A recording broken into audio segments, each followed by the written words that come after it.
This is the EL900 range of strikes. This is the EL901, which is 12 volt, power to lock, which is fail safe.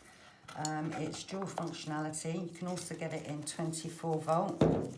To change the functionality, there's a screw which you remove.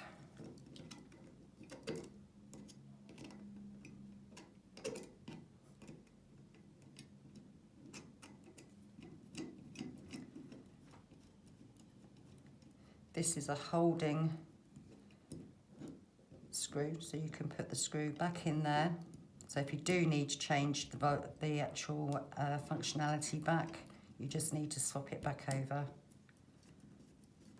And this will make it power to open, which is fail secure.